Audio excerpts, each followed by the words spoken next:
Bismillah ar-Rahman ar-Rahim. In the name of Allah, the most merciful, the beneficent. First of all, I would like to check and make sure that the voice and the audio is okay. You guys can hear me well.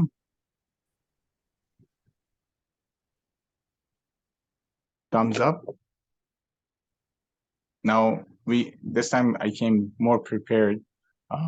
So we'll see. Hopefully, um, no accidents happen this time. So anyway, basically, we have spoken about the idea that this whole world has any movement, any basically group of people may have some kind of ideology behind their actions and intentions.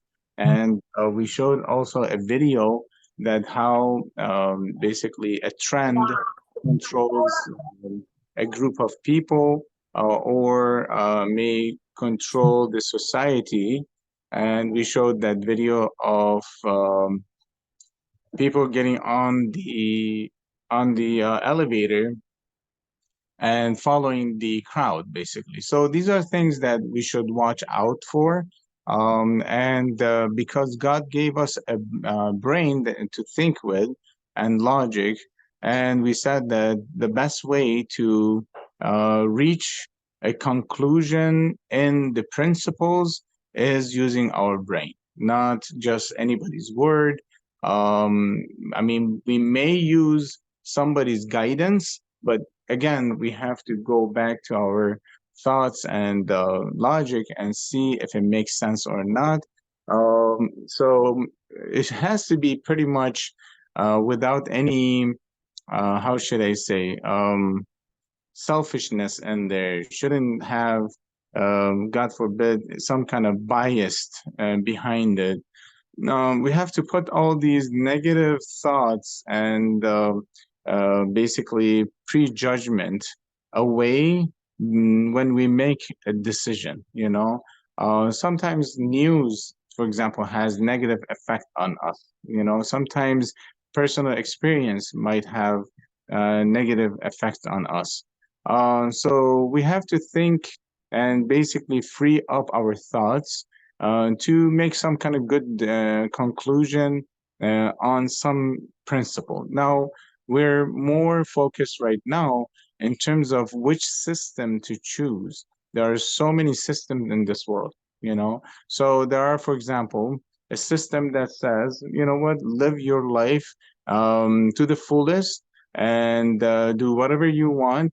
What's important is you. What's important is living supposedly a happy life. And I say supposedly because it's very superficial and not deep at all.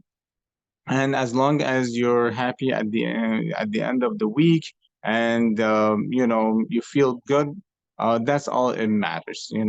So there are so many systems out there. There's a system, for example, like in China. What's important is work. Like in Japan, like men have to work, and basically their life depends on their outcome from work. If their outcome is successful, then they're a good person and they're useful to the society, then they're worth living.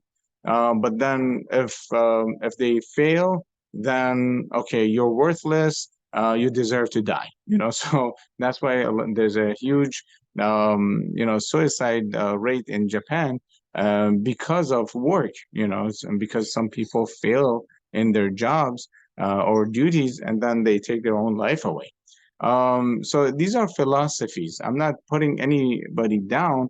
It's just that if you feel like, okay, there's some kind of principle in your life, and then you start questioning it, is this a right principle or not? You have to always evaluate based on, basically check and balance it. Unless you believe in the principle, then you should not basically follow the rules of that principle. Okay. Um, so basically, what this course is teaching us is that if we're gonna pick a belief, a religion, a way of life, then that way of life has to not only make sense, but it's also needs to be well integrated and practical, and also something that would be good for now and after, so it has longevity with the principle.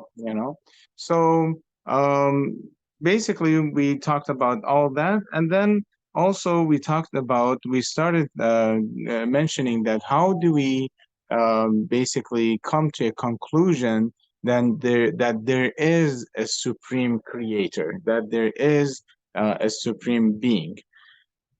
We got to this point that number one way to find out is the creation, is just to look at the organization in this world. And basically, without a supreme creator, it would have been impossible. Like, for example, the Big Bang Theory, the evolution, and all that is false unless you put God in the middle of the equation.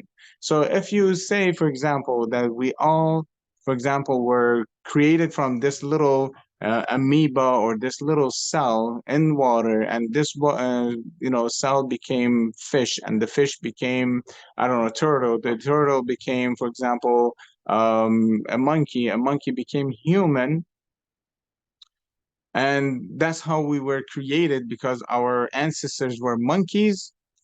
Then you're like, you know what? Show me another monkey who turned into a human being. And they say, oh, it's just random. Well, if it's just random, how come it doesn't happen again? You see, what are the chances, right? Or the Big Bang Theory, saying like, okay, there was a little thing that there was a cloud and dust, and all of a sudden it became one, and then it exploded, and all of a sudden now you see all the planets in the orbit, well organized, and they're just spinning around themselves. Well, just by chance, really? Well, here, I have this book. I'm going to take it page by page apart and throw it in midair and expect it to land in a perfect organization, and it's perfect, like what do you call it, page to page, from one through, I don't know how many pages is this, like 400 pages, all back to back, perfect, and anybody can read through this book with no problem. So no, the chances are like not only zero, but it's like negative if we take God out. Now let's use the same philosophy, but then put God in there. Nothing wrong with that. Okay, and there is verses in Quran that basically, points out that there is possibility of Big Bang Theory. But then who caused the Big Bang Theory and who organized it? Like for example, the ayah in Quran, the verse in Quran says that we created the world like a book. We opened it and we're gonna close it one day. Okay, like a Big Bang Theory kind of thing. Or like we created everything from water, or a human being was created from dust, for example, or clay. These things, you read it in Bible too, you read it in Torah too, that mankind was created from clay. And why didn't Satan obey God? Why did Satan become the enemy of human beings? Is because arrogance, and it felt like it was created from fire, and he was better than a human being. So these kind of stories are out there, that yeah, we were created from clay, everything was created from water and stuff. Okay, you can say there could have been evolution, but there had to be God in the equation to say, okay, I'm going to do A, B, C, D until we get to Z. Okay, so there's a planner behind it. Okay, so okay, we got through that. We said, okay, there has to be some kind of creator for this world, right? And actually, we have reached the conclusion that number one, God is a creator. Okay, so that's the first number one attribute we concluded just by looking at the world, just by looking ourselves, that how we create and we have a wound and it's going to heal itself. I mean, how does that happen, right? Now, if you want to get into the argument, so what was there before humans? We have narrations, and I don't know if you guys really want to get into the details. Like, okay, what was the answer then? Well, there was humans, and then they asked Imam Sadiq, so what was before humans? And then he says humans, like Bashar, Bashar, and he says it 7 times. So you don't get that basically 100% answer after 7 times asking, right? It seems like that. But when you read genetics, you know that our mitochondria comes from your mother. And the genome in the mitochondria, the DNA in the mitochondria matches your mother. So when you take that and you slice it and dice it and basically organize it, you will come down to 50 mothers.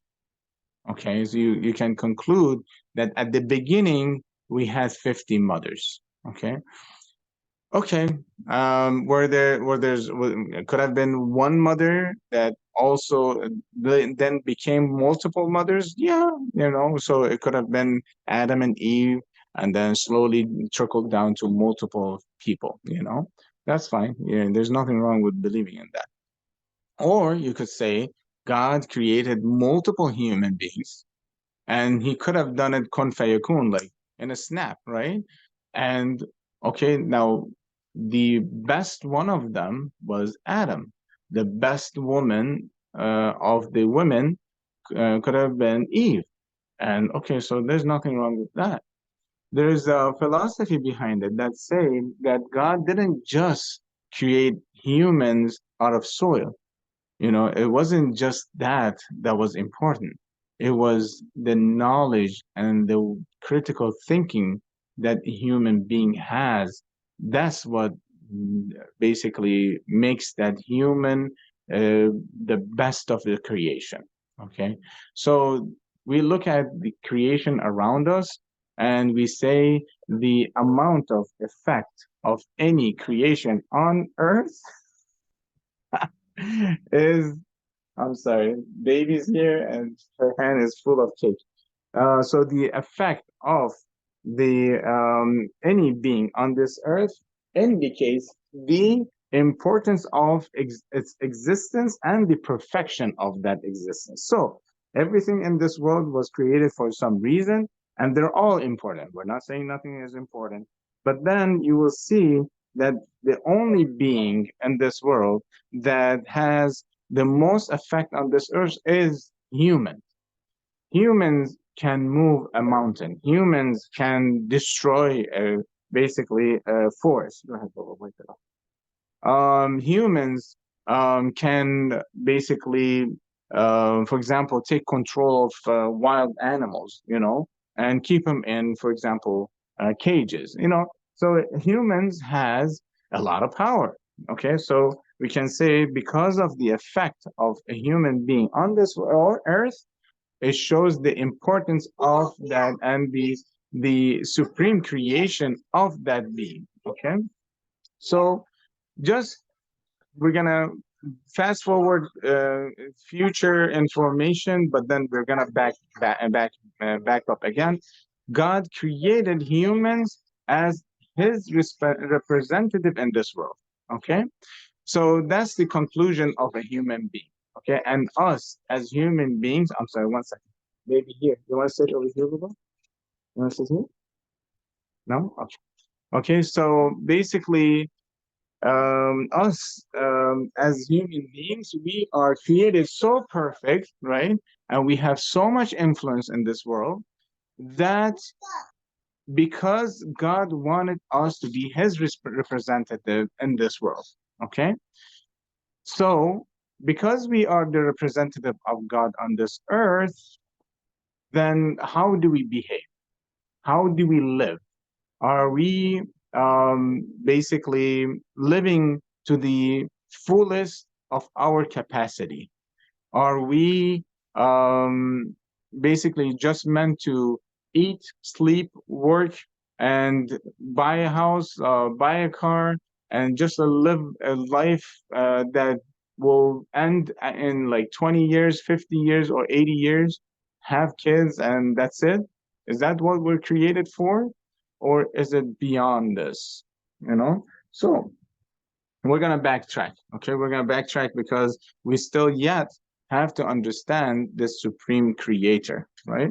Then we talked about the wajib al-wujub and the mumkin al-wujub, right? So the essential existence that is necessary to exist versus something that is not necessary for it to exist. So Hashem would be something that's not necessary to exist. Why? Because whether Hashem exists or not, the world will go on.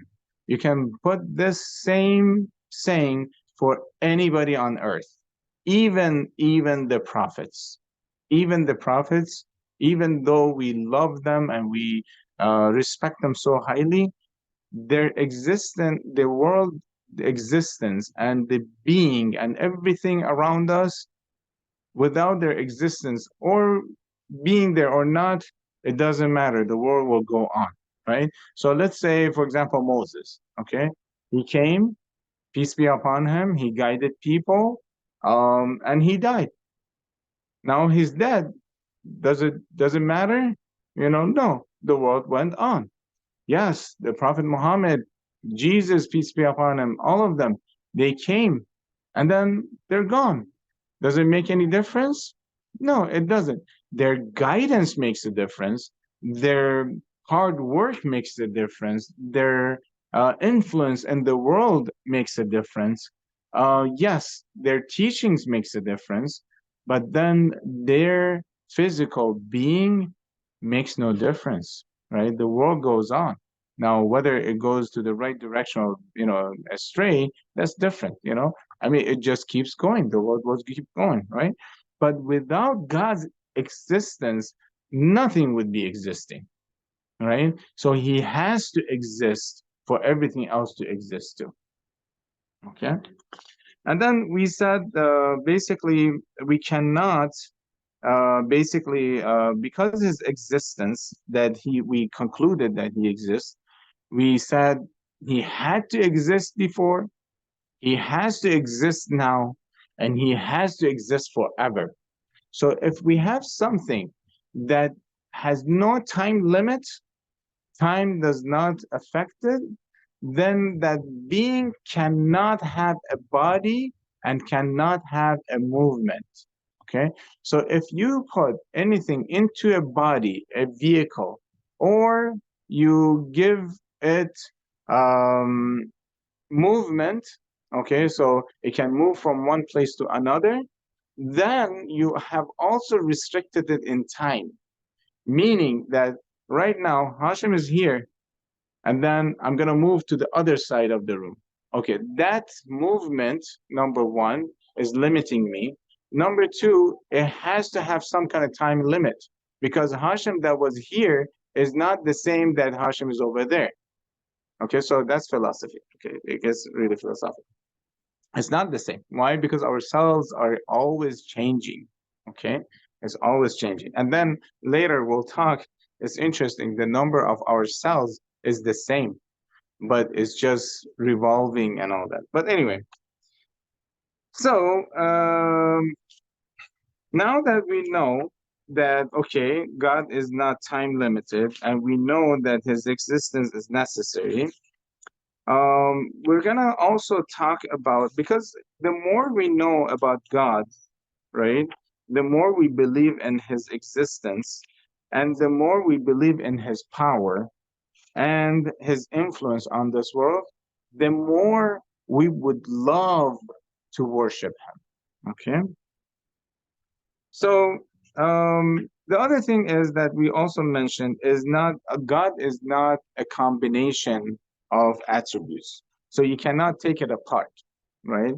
So we said about we did say about Safat al-Zati, the attributes that's basically um, is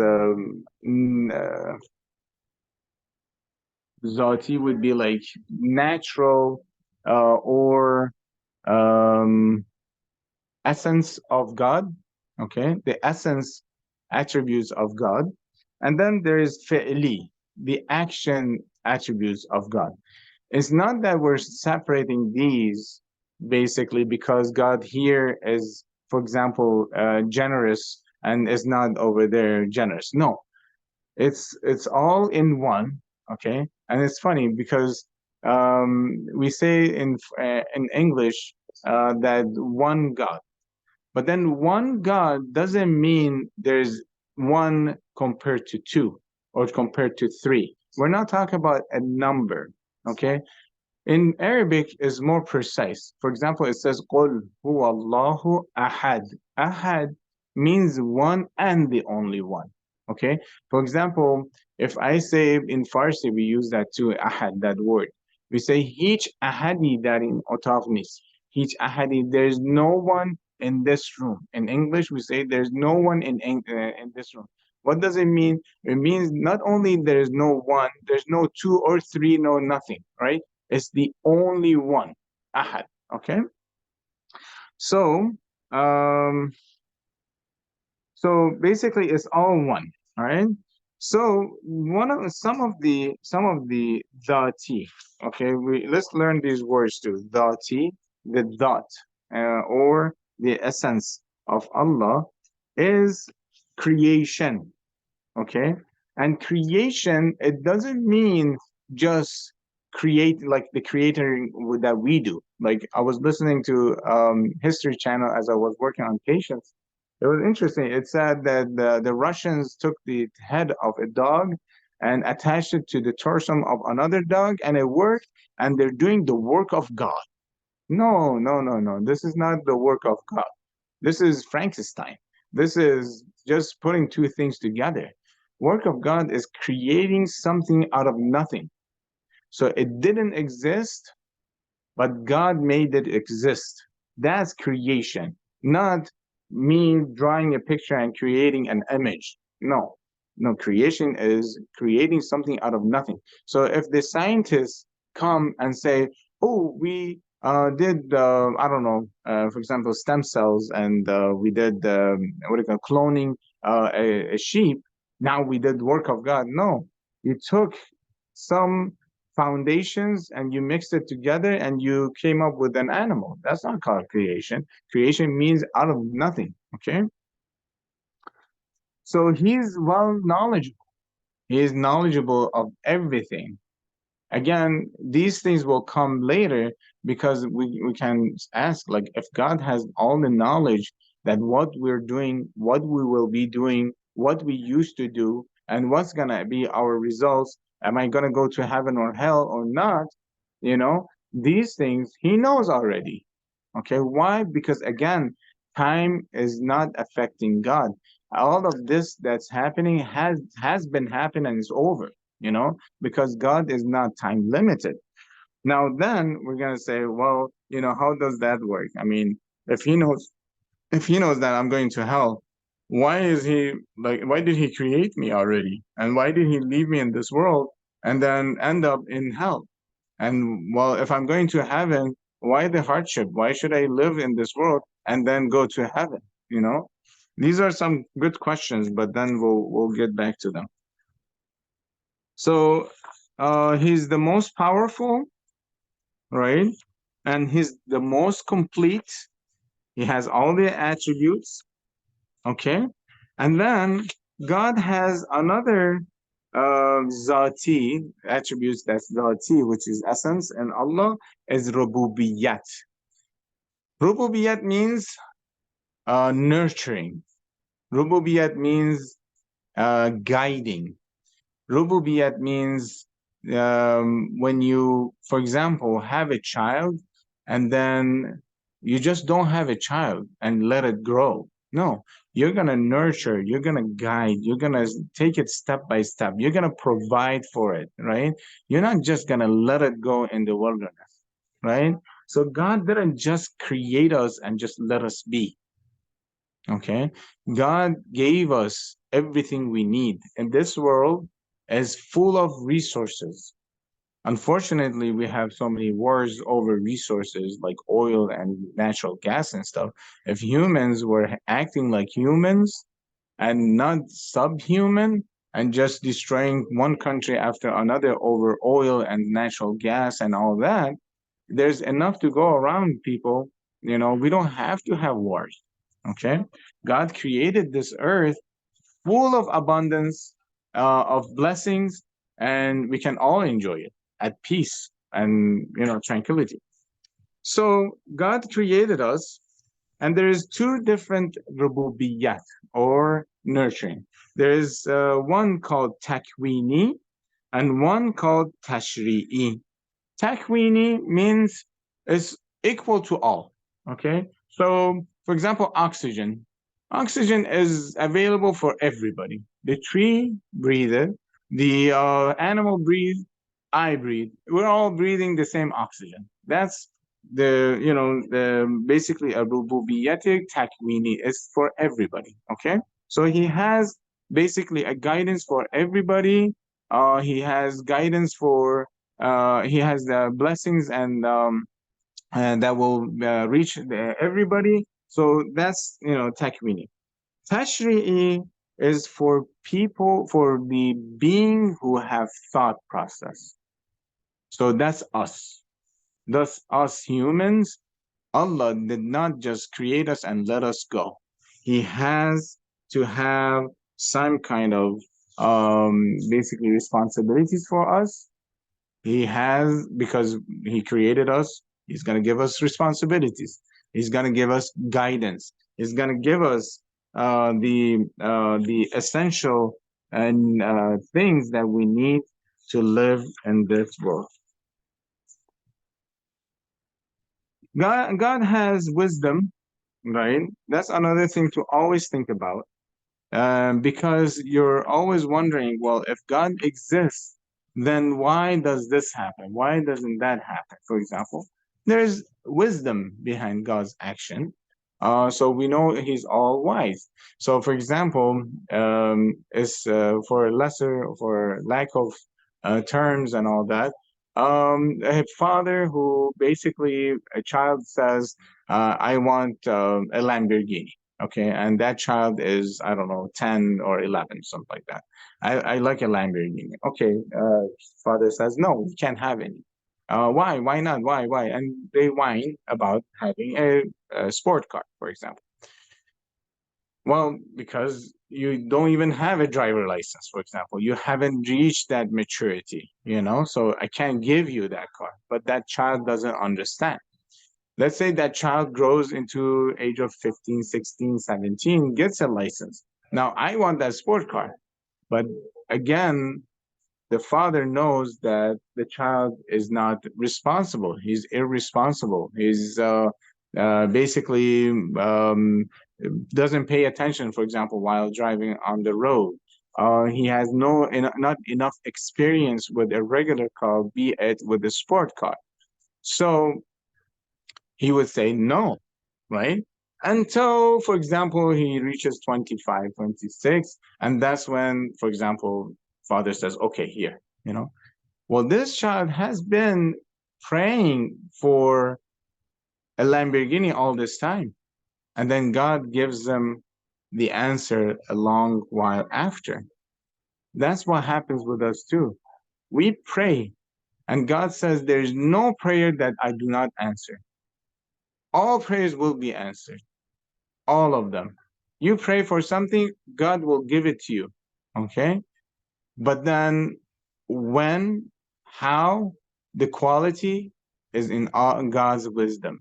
So he may give it to you right away, or he may give you later, or he may give you hereafter.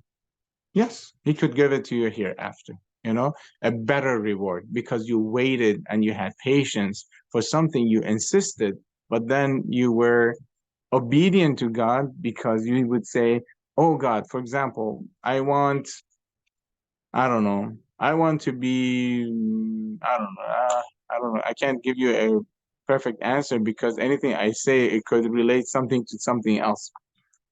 But let's say I want a child, for example. I want a child and I can't have a child, for example. Okay. Well, he may not give it to you early on, but maybe, I mean, we're playing God's wisdom and astaghfirullah, but he would say maybe you're not wise enough to have a child now. And then you have it at a later age. Or you may not even have it at later age. You know, you basically go to the hereafter, and God says, you know, I know you were dying to have a child. You loved it and all that, but you were so obedient. You were so patient. You were so good. You know what? I'll give you something better than that in heaven. You know, who wants anything in this world, right? Anything in this world is all limited to the time that we're here. Only 20 years, 50 years, 60 years, right? But whatever we get in the hereafter is eternal. You know what? God, take whatever you want from me in this world if you're going to give me something better in the hereafter, right? But okay, we got a little bit ahead of ourselves. So,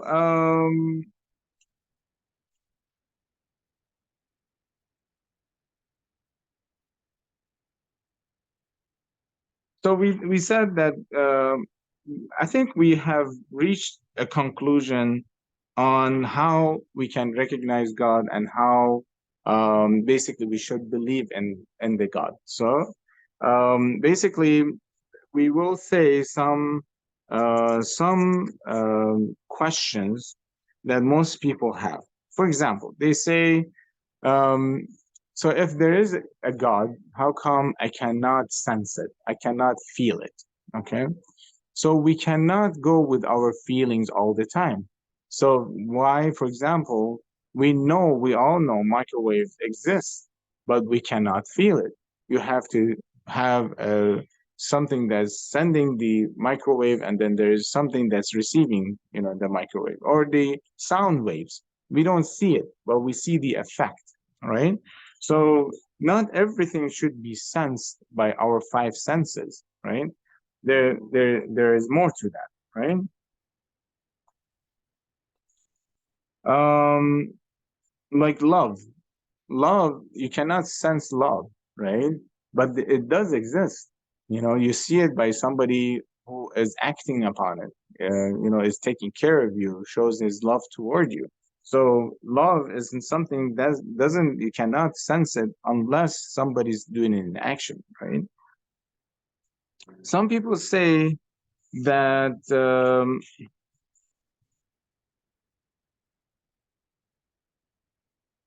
we have to, for example, scientifically prove that there is God, for example. Take it to the lab and test and do these things. But you can't, right? Like, for example, how would you evaluate the life of a being? Like, for example, you have a person right now, he's alive. A second later, he's not alive. How do you measure that? I mean, yeah, you would say the number of heartbeats decline. I don't know, like he's not breathing anymore. You know, and basically the brain function is shut down, and this and that. These are tangible stuff that are scientific. But then at the same time, how would you say that one person is what happened? What left that patient to be called death? Okay, that you cannot find it in any laboratory, right? Or for example, knowledge. We have all these different chemicals in our head, and yes, this part of the brain is about, you know, speech. This part of the brain, I don't know, about memory. This part of the brain for, you know, visuals and stuff. But then still, knowledge, I mean, can you find knowledge? Can you put a USB cord in my head and extract all the knowledge that's in there, if there is any, you know? So, I mean, is there really something tangible to knowledge? God says knowledge is a light, is nur. يغذف الله في قلب المؤمن, or يغذف الله في قلب there's two narrations. There's mu'min and there is also I can't remember the word, like people who are seeking for it, you know? So it's it's put in there, you know? Um, I mean, sometimes you're amazed that, like, for example, how did the first, human beings figured out how to start a fire, right?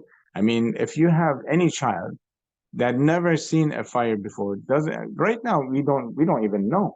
Like, for example, most lame people, they think that there's a lighter and you use a lighter to start a fire, right? There's an electric, for example, pulse that is sent to gas and it creates fire.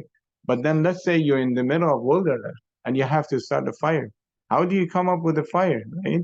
Well, yeah, you have to get piece of wood and little amount of bushes and stuff around, and dry, it has to be dry, and then you use a wood and you keep rubbing that wood against again another wood to create some friction and heat and then fire. But if we don't know this from movies and all that, that first person who ever thought about that, I mean, either they were super smart or they were sent, in time and he learned and then he went back through the time machine, or was inspired by Allah. These things that are very interesting things to think about, right? Um, so some things, no, some things we cannot test in the laboratories, especially basically the things that are spiritual. You cannot take it to laboratory and basically test it out. Um, okay, so we are pretty much somewhat. Oh, and then let's talk about the oneness of God. Um, if there is, like, we do have a saying that if there are two cooks in a kitchen, right? Basically, um, in Farsi we say the food becomes what is it? Either sour or salty or something like that, right? So you cannot have two cook, even in a house. Even in a house, if you have father and mother, someone has to make the final decision. Yes, there is, basically, what do you call it, arguments, and there are sharing ideas and stuff, but somebody has to make the final decision on where to go about, right? So basically having like more than one God, it will destroy the world. Why? Because they're two equal powers that basically has its own identity, has its own control, has its own agenda. So, but then if you say, no, no, no, no, everything is the same between those two gods, okay? If you say everything is the same between those two gods, then it's the same God.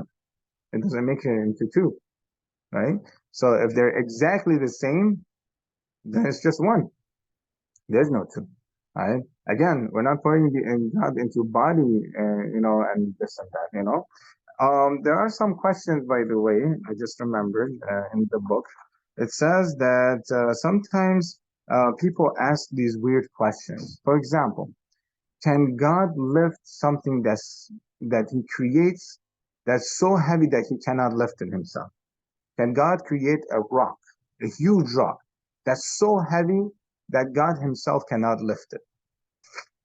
Well, it's a paradox. Why? Because God doesn't have a body to say, okay, it's going to lift the rock or not. You see? So these kind of questions sometimes arise that can God do this? Can God do that? You have to go back. Like, for example, God does not create basically something ugly. God creates everything beautiful. I mean, it may seem to be ugly to me and you, but no, it has beauty in it. So God does not do something that like a misbehavior. These are not part of God's essence and essential existence. Some things, some questions sometimes you have to look back and say, okay, you know, for example, could God create something that runs faster than himself? Well, God doesn't have a body to move from one place to another to create something that would be faster than him. I mean, it doesn't make sense, you know? So these curveballs, just watch out for it. Okay, so I'm gonna end this this part of the discussion and let you guys keep thinking and keep developing your thoughts with these basically criterias and kind of get to that knowledge, well, to that conclusion, I should say, that God is one, He's everywhere, He's not time limited, He's not body limited, He has knowledge of everything, He's wise.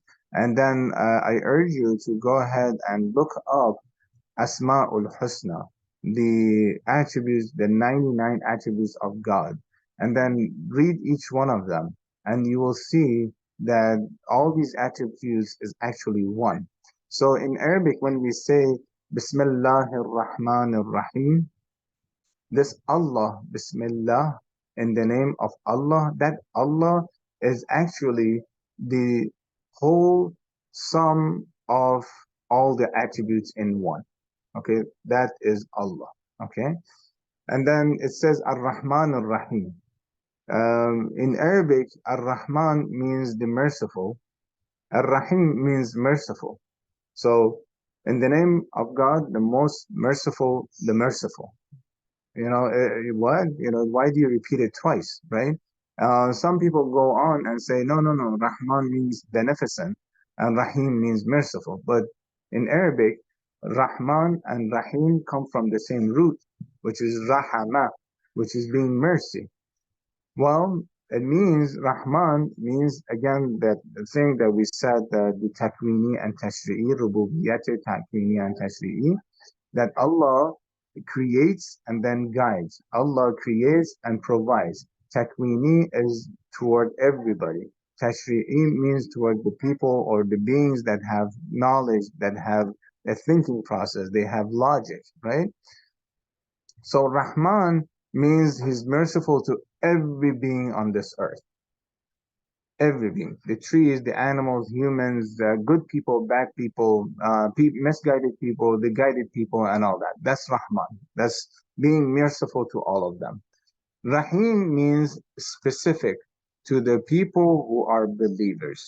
And we're saying believers. We're not saying Muslims. We're not saying Christians. We're not saying Jews.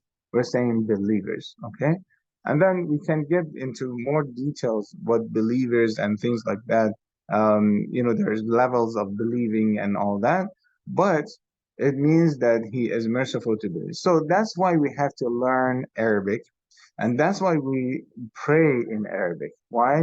Because if you are going to be uh, reading it in any other language, then you have to say the whole thing. So you say, Bismillah ar-Rahman ar-Rahim, in the name of God, the one God, the one, the creator, the merciful, the, I don't know, the all giving, the forgiving, the love, the I mean, 99. You want to go through the 99? Well, say Allah. That's it. We're done.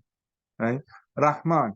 Oh, the one who is merciful to all creation, and the animals, the trees, and everything that's walking on this earth, and even outside this earth, and blah blah blah. No, Rahman. We all know what Rahman means. Rahim. So Arabic has condensed the meaning into a word. It's the best language out there. Okay, there's the best language out there. It is the most obvious language. So when you read Arabic, it's very clear what you're reading. Okay, so that's why we need to learn Arabic. That's why we need to read Quran in Arabic and understand the Quran with the original language. No other language is acceptable. What I mean acceptable? Meaning that yeah, you could read the meaning, but you're not gonna get the whole meaning. Reading Farsi, reading English, reading any other language. It is Arabic that will give you the whole meaning. And you have to learn the words. It's okay. we take step by step. I left Iran when I was sixth grade, seventh grade. My Farsi reading and my Arabic reading and Quran reading was pretty much a sixth grader. I worked on myself. I practiced and I kept on practicing reading Quran, understanding Quran. Yes, I do have a little bit of Arabic background, which helped me, but we didn't speak Arabic at home. Very, very, very little, very, very, very seldom we spoke Arabic. Even when I lived in Kuwait, I didn't go to Kuwaiti schools. We saw TV Arabic. We saw people on the street Arabic. I mean, and I was a child. I didn't really have any interaction with any Arab people. So my Arabic, I had to learn. I had to slowly build up my Arabic. I had to build up my in Farsi to read more books. So it is important to learn another language. But what language? The best language to learn is Arabic. Why? Because then you can read the best book on earth, Quran. I'm here promoting Quran. I'm here promoting Arabic. But at the end of all these lectures, you will get to that conclusion too, that yeah, Arabic is the way we should take basically to understand and read and all that. One last thing I'm gonna also talk about, there's only a few minutes left, is the capacity. We have lost one of the best presidents in the world, the best president existing in the world, okay? Sayyid Ibrahim Rais. And he put a lot of efforts, okay? God, number one, judges us based on our intention and our belief. Number two, on how much efforts we put. Number three, basically, number three is the results. But the results are not as close, as important as your intention and your effort. Okay. So the effort you put, let's say, God forbid, I die today. Okay. And well, God willing, let's say, God willing, I die today. Okay. God will ask me, what did you do with your youth? What did you do with your time that you had free? Did you read? Did you study? Did you research? Did you try to guide some people? Did you help out anybody? These are some questions he will ask, definitely. I mean, beside who is your God, beside who is your prophet, beside what your religion is, but probably some of the important questions is what you do with your life. Okay. So the efforts that you put is very important. And God doesn't expect more than your capacity, more than your capability. لا يكلف الله نفسا إلا وسعها. Your capacity is what God will judge you based on. But then we read in another ayah that God created a human being في أحسن التقويم. So in the best of the conditions, we are fully loaded.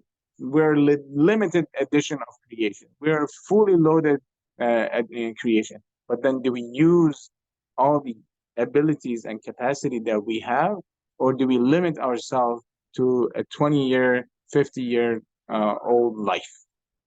Okay. Do we put all our efforts only in just getting money and feeding our family and just buying houses and stuff? Or no, we go beyond that. For example, helping others. Do we go guiding people? Do we help financially other people and things like that? There's so much to talk about. But through this president, we saw that this president, within less than 3 years, he had more than 40,000 kilometer flights within the country, which is a small country. It's not a huge country, right? He had 40,000 flights kilometers going back and forth between the people, trying to address their problems and at least be a comfort to their needs and their pain and all that. And then basically he was martyred. We can increase that capacity. How? God will increase it only when you make the intention. So the intention is in our hand, and that's what God wants from us. the capacity, the growth of the capacity, the success in the doing the work, the efforts, and all that comes from God. So as soon as you take a step toward God and you sincerely say to God that I want to avoid all sins, I want to be your servant, I want to be obedient, God will definitely help you through that. And you will succeed through it. But your intention is very, very important. Your patience is very, very important. Putting your effort is very, very important. And God will definitely increase your capacity. God will the bigger capacity, the bigger rewards. That's it. So if you finish first grade, they just give you a certificate for your first grade. You finish your high school, they give you diploma. You finish your bachelor's, they give you a bachelor's of science diploma. If you finish as you grow your capacity, they give you bigger rewards. And on the day of judgment is Yawmut Taqabun, which means that everybody feels they were cheated. Not cheated by God. No, they were cheating themselves. That why didn't I take an extra effort in this world? Because the reward that I could have received in the hereafter would have been much bigger, much better. And unfortunately, I lost time. I basically wasted my time and all that. So thank you so much for listening. And it's a little bit over time. Get prepared for Salat al-Maghrib. Al-Tamas dua. Salam alaikum. I'm going to cut the video. And if there's any questions or comments, I'm more than happy to be with you.